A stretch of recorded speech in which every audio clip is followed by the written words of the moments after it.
Labour that is this morning saying Britain's businesses should do more to support female staff who are going through the menopause. Well, this comes as research suggests that 1 in 10 women who worked during the menopause left a job because of their symptoms, and almost a third of women aged between 50 and 64 were economically inactive, meaning they're not in work or looking for it.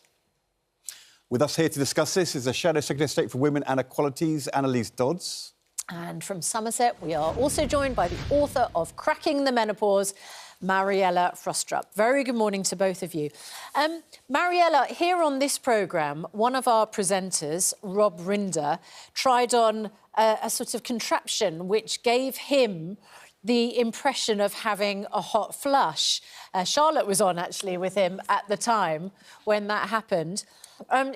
It's quite a light-hearted view of just trying to give people an insight, men, an insight into what it is actually like to go through the menopause. And you've done a lot of work talking about this, destigmatising it. What are the actual challenges of being a working woman going through menopause in the workplace? Well, first of all, isn't it amazing? Good morning to you all. Isn't it amazing that it's taken like 2 millennia for us to start actually thinking about this, when women have been working non-stop since the beginning of time, recognised or unrecognised? And, you know, obviously, a few hundred years ago, women died before they reached menopause. They tended to die in childbirth, so they didn't actually have to try and work and experience this liminal phase, which does come to a close, but during which there can be an awful lot of turbulence. You don't want me to go through all the symptoms, because at the moment, last count, there's about 50. But it means that both emotionally and physically for women, from their early to mid-40s to their mid-50s, there are significant challenges with just going about the daily business of life. And, it's so brilliant that Labour have recognised this and actually brought it to the attention of big companies employing over 250 staff members. But I'm not going hallelujah quite yet, because quite honestly, we make up 52% of the population, and the fact that basic symptoms like hot flushes, like insomnia, like anxiety, like itchy, dry skin. There are so many of them. The fact that they're finally being recognised as, in some way debilitating, and that women might need some support, that's all, during this phase, it's been a long time coming, but I'm thrilled to see it. And Mariella, I think this is my first public conversation about the menopause. I have a feeling that if this was, I have a feeling that if this was something that affected the entire population of men in their late 40s and 50s, it's something that our societies would have been talking about rather a lot more over the last 2 millennia. I think you're absolutely right. And you mentioned the figure of 1 in 10 women leaving the workplace because of menopause symptoms. But actually, it's not just because of the symptoms. It's also, the more sobering statistic, if you will, is that half of women who struggle with menopause symptoms at work wouldn't dream of telling their employers. And that speaks volumes to the stigma and shame that's been attached to this period of women's lives for way, way too long. And one of the things we're campaigning for is, first of all, to destigmatise it. Obviously, as you say, no woman should be embarrassed about bringing up the fact that she's menopausal. I say it about 100 times a day just for fun. But also we need to get to a place, because actually recognising the symptoms in the workplace is really significant and really important progress.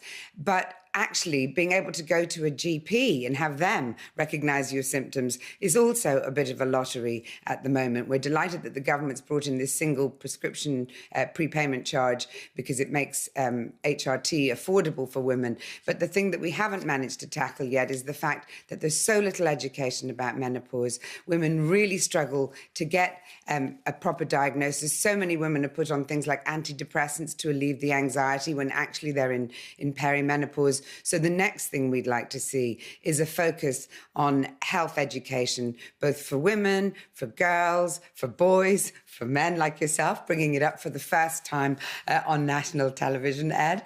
And most importantly, for health workers, because every GP surgery in the land should have at least one person who actually has studied and knows about menopause. And actually, at the moment, we don't even have that. Mariella, thanks ever so much. Let's talk to Anneliese Dodds then from the Labour Party. You're the Shadow Secretary of State for Women and Equalities. What is the plan? I mean, no country currently recognises a right to menopause leave. Is that something you would introduce? Well, we really want to be going with the grain of what some great companies are doing already. You know, you showed earlier in the programme the way that Nationwide, a really big company, is supporting its female employees going through the menopause now. We've seen other really big employers like Tesco, for example, taking some very simple steps. They might be around flexible working, but they can also be around, for example, simple changes to uniform that can make a big difference. I just wonder whether people watching, and it might be women as well as men, might say, look, we already have to deal with women when they go off to have children and provide maternity leave. That's expensive. You know, obviously a legal cost that is borne by businesses and by government. Are we in danger of making women difficult to employ by suggesting there is another problem that is going to cost business money? Well, I think quite the opposite. And, you know, this is really important to me personally. I'm going to be 45 next month, as it happens. Obviously, most women experience the menopause between the age of 45 and 55. But that's also when many women, as well as their male counterparts at that age, are the most experienced employees. You know, they're the ones who really are doing so much for the business that they work for.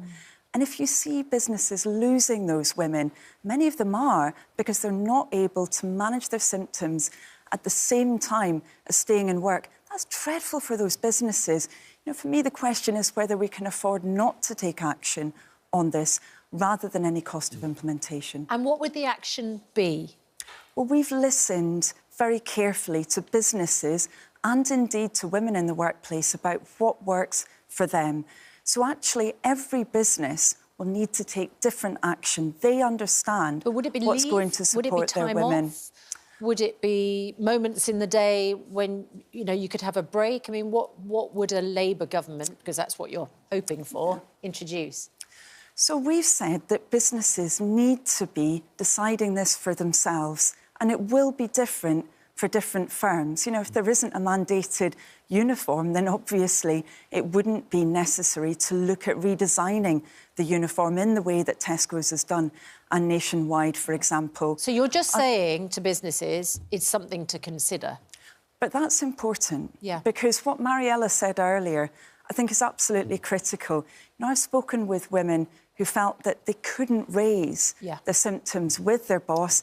They didn't think they'd understand. Yeah. And it got so difficult that they thought, I just can't keep working anymore. Interesting. And Labour is a big employer. The Labour Party employs hundreds of staff.